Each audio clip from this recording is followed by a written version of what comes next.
Hello, everyone. I'm Zainab Selvi, and I have the great honor to be on stage with India's biggest movie star, Amir Khan. Thank you.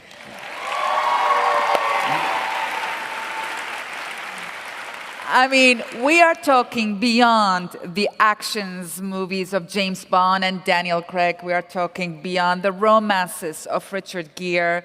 We are talking beyond the charms of George Clooney. We are talking, ladies and gentlemen, above and beyond all of that, a man who has been acting since the age of 9, who has conquered the hearts of 600 million. Yes, 600 million Indians. This is half of the Indian population. This man has done it. Unbelievable. And in 2012, he surprises India, he surprises the world with launching a new TV talk show, Satyamev Jayati, that tackles social issues, taboos, heads on. I mean, you just put yourself out there. What inspired you to do that? Well, a very good evening to everyone here. I think it started somewhere when I was a very small child, and it began with my mother, I think. My mother's been a big influence on me, and I'll narrate an incident of my life which stayed with me all along, and that's I used to play a lot of tennis when I was a kid, and competitive tennis, state level, national level. I was pretty good at that time, and she knew how anxious I was about the game, how much I loved the game. And every time I had a match, she'd be waiting for me to come home. And when I would come home, she'd ask me, did you win, did you lose? Usually I would win, so my answer would be I won. And then, after about 5 minutes, the first time she did it, it really shook me. After about 5 minutes, she would come and say to me, the boy who lost to you today, he would have reached home about now, and his mom would have asked him the same question. And he would have said he lost. So his mother must be feeling really bad right now. And the first time she said that to me, it really hit me. I mean, her ability to think for another, a woman she's never seen, never met, really hit home to me. And I don't think she was meaning to tell me or teach me anything. That's just how she is. And I think a lot of what I am is a result of her. I think the second person who's been a big influence on me is my friend Satyajit Bhatkal, who happens to be the director of the show. Satya and I were in school together. He was a topper in the class. I was the backbencher. And he was brilliant, so he had the world at his feet. He could do what he wanted. But after we passed out, he decided to work for other people. So he didn't become an engineer or a doctor or a chartered accountant, which he could have been, or an MBA, whatever he wanted. He decided to spend his life, working for people who were less privileged than he was. I got into films and got into acting, and my career took off, and I was... So each time I would meet him, I'd feel really guilty. I mean, I wasn't doing anything wrong. I was doing what I loved doing. But every time I met him, I used to feel, man, this guy is living for others, and I wish I could do half of what he's doing. And that kept troubling me. So I think a lot of all this finally resulted in what happened as SMJ, Satyamev Jayate. Television also grew strong in India at that time. And I reached a point in my career where I had earned a fair amount of goodwill, and I kept thinking that how can I contribute? You wake up in the morning, you read the papers, and you read about injustice, you read about poverty, you read about people who are less privileged than you, and you want to really do something about it. I think most of us feel that way, and we don't know what to do. And I felt that for a number of years. And then I realized that I should do what I know best, and which is storytelling. And I should use the strength of storytelling to try and change minds and try and, enrich, perhaps, the discussion on certain issues that we face as a society. And I saw that no one's really doing it on that kind of a scale, on a public platform. And I thought if I combine the strength of TV with the goodwill that I've earned, and we try and actually combine journalism, investigative journalism, and storytelling. So we really research each topic and then bring it to the country of India and share what we have learned with the people and hope that we can transform minds, hearts. You know, I always felt that there are two ways of bringing about change. One is top-down, when you make laws and you tell people to follow them, or you make policies and you expect people to follow them. And the other way, and sometimes it works, but sometimes, a lot of times it doesn't. I think the other way is a longer route, but I think that is what we have chosen to do. And that is to reach out to people's hearts. Not with anger, but with love. And you know, try and transform minds at a young age. Yeah. Now, that was your first show. That is not an easy topic. What triggered you to choose this one? Well, I'm not quite sure why we chose this one in particular, but I felt that initially we had researched 4 topics. One was female feticide, and one was public health. The other was child sexual abuse. And so for some reason, I think we instinctively stuck with female feticide as our first episode. I also feel it's a huge problem in India, first of all, and it also connects with people on a very gut level. We chose to put the show forward not as a woman's problem, but as a mother's problem. You see, what we try to do is when we get the information that we have, we try and put it to people in a manner that, you know, gets them emotionally. So I don't start the show by saying, you know, today we're going to talk about female feticide. I start the show by saying, you know, I've often asked people who the most important person in their lives is, and usually people say my mother, and I feel the same. And I talk about motherhood and get people into a certain emotional state. And then I say, well, let's take a look at how we're treating our mothers today. And we meet our first guest, who is a mother who's been through 8 abortions in 6 years, forced abortions by her mother-in-laws and husband. And so when you're looking at her and you're hearing her story, you're looking at a mother and what a mother goes through, and then of course what a woman goes through when she's, you know, forced to go through an abortion. So I think that kind of really got people. You know, the first episode itself has a very strong emotional connect, is what we felt. And that's why I think we chose female feticide as our first episode. And you'll be happy to know that, you know, in 2011 was when the episode aired. And before that, the census that was carried out had a certain numbers. It was, the national average was 914 girl childs against 1,000 boys born every year.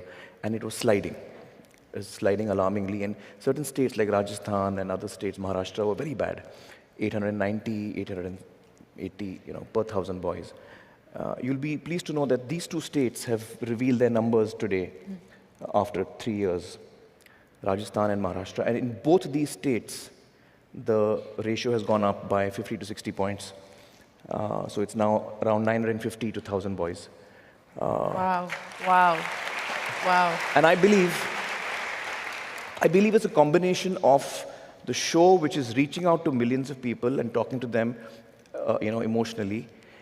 And it's also the governments, the Rajasthan government and the state government of Maharashtra really acted very, very dynamically. And it's a result of all of this, I think. And people actually reacting to it and deciding that they don't want to do this anymore, a lot of them. Now, it is illegal in India. Well, abortion is legal, but sex-selective abortion is illegal. And that itself is strange. I mean, in the US, I don't think there's a law in which you cannot ask your doctor what the sex of the baby is going to be. Because in the US, the doctor doesn't expect you to go and abort the child if it's a girl. So you don't need a law over here which tells you that. So in India, we have a law where you cannot ask the doctor what the sex of the child is. And the doctor is not allowed to tell you. So both the doctor and the parents could be in jail if they ask the question and that question is answered.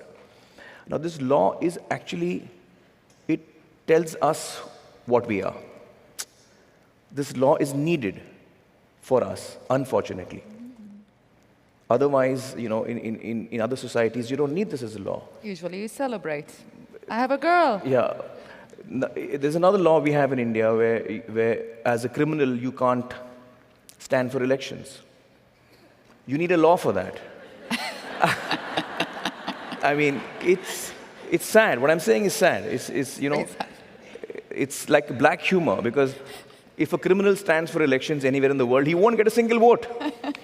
But in India, we have to have a law, because as Indians, we've in the past seen that we do end up voting for criminals. So we need to have a law which tells us you can't stand for elections if you're a criminal. So you see, these laws actually tell us also a lot about what we are. Contextualize it for people who live here in the US. I would imagine about 90 to 95% of people in India have either given dowry or taken dowry or both. So when you're communicating to the huge majority of the country and telling them that what they have been indulging in perhaps is not the best thing to do, and most probably the TV that they're watching your show on has also come in dowry. So you have to, which is why it is so important for us to communicate this with love. And we had this discussion very early on with the core team. I said, with what driving emotion are we doing this show? Are we doing this show with anger? Because then our conversation is different. And I'm not doing this with anger. I'm doing this with love, because I really feel that only with love can you actually, affect a person and bring about change. There are so many things that we need to, and we have to look inward, and I'm included in that. I'm not excluded in that. We have to look inward, at ourselves. But did it make people uncomfortable that you touched on these how did they respond? Well, by and large, the huge majority, the very positive thing I want to tell you is that the huge majority of Indians has just loved the show. And that speaks a lot for what India is today. It speaks a lot for the fact that India wants to change. India is ready for change. I would have imagined, none of us had imagined a show which is picking such heavy topics would be so popular across the country. And the fact that it is so popular really speaks well for us as Indians today. That we have issues, we have problems, but we want to leave them behind. We want to come out of them. And we really want to move ahead and improve ourselves. I think that's what the success of the show tells us. How do you come up about choosing the subjects? We have a lot of fights. And are there subjects where you say, we're not going to touch that? No, so far, that's never been the case. We've picked really difficult topics as well. One of our really difficult topics was untouchability, which is a big issue in India. The constitution of our country says that we're all equal. But in reality, that's not so yet. It's a journey that we have to, it's still a journey that we are on to reach there. Sure, equality is an issue in a lot of societies, I think, but in India, because of the way the caste system is, it just makes it a lot more complicated. And that's a very touchy topic as well. It's a topic that people feel very emotionally about. And 15% of India, roughly 15% of India is Dalit, which is the untouchable caste. And so therefore 85% is not Dalit. And we are communicating with the 85% of country, speaking to them about, what are we doing? What are we doing? Is it right? Are we comfortable with it?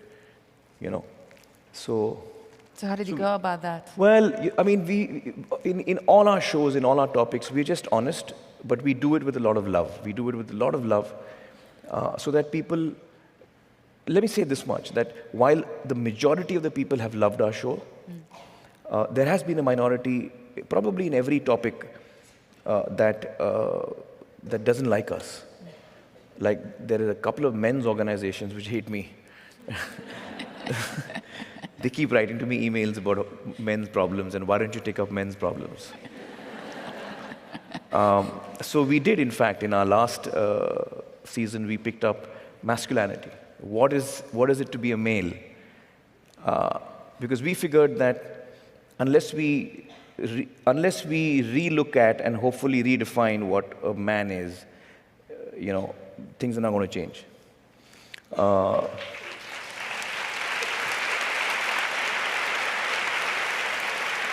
so women have changed, women are changing, but men don't manage to change by and large. By and large, we're a stubborn lot. So we thought we'd look at, what is a real man? Is a real man someone who goes and beats up people? Is a real man a person who's a protector? Is he the guy who's going to, so what's a real man? Is he? So I strongly feel that we have to, from the time that the child is born, you have to treat both children equally, whether it's a boy or a girl. And you have to allow the boy child to cry. You have to allow him to cry. Because the first thing we tell a boy when he cries, don't cry. Are you a girl? Why are you crying? So he grows up feeling that I'm not supposed to cry. And when you tell the child not to cry, you're actually removing him further and further away from his emotions. He's feeling something and you're not allowing him to feel that. So you're distancing him from his emotions. And then you're surprised why he's beating up his wife. Because the fact is that when you tell the child that it's perfectly all right to cry, it's perfectly all right to feel terrible, it's perfectly all right to feel scared. Most boys are told, hey, you can't feel scared. You're a boy. Are you scared of the dark? Come on, go on. Go to the roof alone. So boys feel scared, and we have to tell a small child of 4 that it's all right to be scared. And so that boys can grow up more sensitive. Right now, we are creating boys, or we are working towards creating boys who grow up to be insensitive. There's a portion of the show in which I'm told by another man. He says that in India, real men don't cry, and real men don't hold their wives' hands. The wife walks 2-3 feet behind. Now, you must understand, India is a large country. So when I'm saying this, don't take it literally. This is mostly in rural India, and there are a lot of extremely progressive people in India as well. So I don't want to give you all the wrong impression. But this is an issue. There are villages in India, in rural India, where this is the belief, this is how they've grown up. So on the show, I said, based on all of these definitions of what a real man is, I am completely not a real man because I hold my wife's hand all the time. I hug my children. You're not supposed to hug your children. You're not supposed to show affection to your child as a male, a true male. So I hug my children all the time. I cry all the time. I was crying just before I entered the stage. That's true. It is true. Yes. We were both crying, actually. I was listening to, what's her name? Saida? I was listening to her speak and I was in tears. So I cry all the time.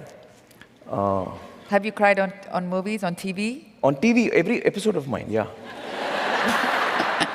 Excellent. Not a single episode goes by when I don't cry. And it's not only during the show itself, it's even when I'm researching it. When you're researching these topics, it takes days for us to go through all the material we collect. And invariably, in every topic that we've picked, we get to a point where me and Satya and Swati and all of us get so disheartened. I'm looking at an interview and I'm weeping. And we kind of shut it off and we're like, why are we doing this? Nothing's going to change. You suddenly feel very disheartened. But then you come across a person who is working in that and has got so much strength, so much resilience, so much grace, and such dignity that it brings you back to your feet. In these 5 years that I've researched Satyamev Jayate, I've seen the worst in mankind and I've seen the best, the most beautiful in mankind. I've come across people who are such amazing and inspirational people. I spoke to this lady whose son had been murdered. Her son had got married to a girl from a different religion, and so it was an honor killing.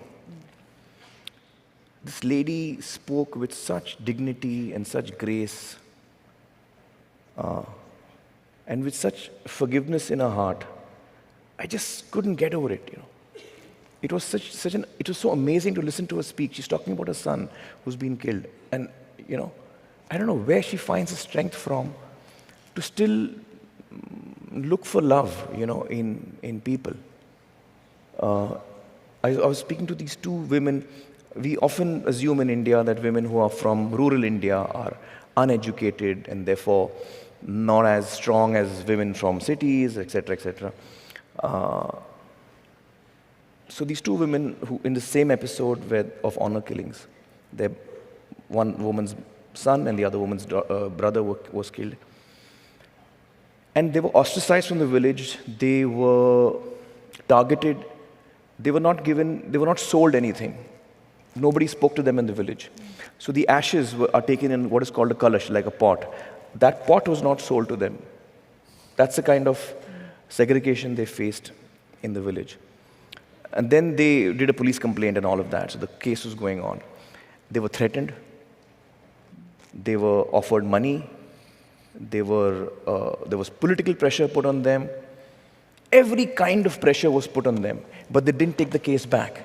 And they fought the case. And they won the case. And those men are now convicted. Now, what I'm trying to say here is that these two women are from a small village in India. And the kind of courage they show in a city like Mumbai, when a political party announces that tomorrow is Mumbai Bandh, which means nobody dare go out of the house, we're going to stone every car that goes out, some kind of protest that they're doing. Nobody leaves the house. In a city like Mumbai, which is such a large city, nobody even knows who I am. We are all strangers in this city. But we are frightened to step out of the house because someone has announced that we can't. Here, these two ladies are specifically targeted. They're still staying in the same village, and they still have the courage to stand up and say, no, we don't want money. We want justice. Where do they get this courage from? So it's really amazing. So I've met such wonderful people in this journey of 5 years. It's hard to sort of escape the fact that you lost weight or gained weight. And you sort of were thinner in here, but I understand it's because you're in a movie right now. You're in the midst of shooting a movie. I'm actually getting ready for this film that I'm playing an older man who's an ex-wrestler. So I'm putting on a lot of weight, which is fun. But has it changed your choices of stories as a movie star? Not really. I wouldn't say it has changed my choices as an actor, but quite naturally I get attracted to films because of who I am. So this film that I'm doing, for example, it's called Dangal, which means wrestling, and the story is about this wrestler who has a dream to win a gold medal, an international gold for his country. He can't fulfill his dream because he doesn't have money, he has to give up wrestling, and so he decides that his son will fulfill his dream. And then he proceeds to have 4 daughters in the next 15 years. So the story is about his daughter fulfills his dream. Yeah. And exactly. Well, Amir, you could have easily rested in the limelight, and yet you took, with courage and with integrity and with love and inspiration, you just went ahead and inspired, half of India's population. This is a huge deal and inspiring all of us here in America. So, chapeau to you. Thank you. Good luck. Keep going. We are all behind you. Thank you so much. Thank you, thank you, thank you.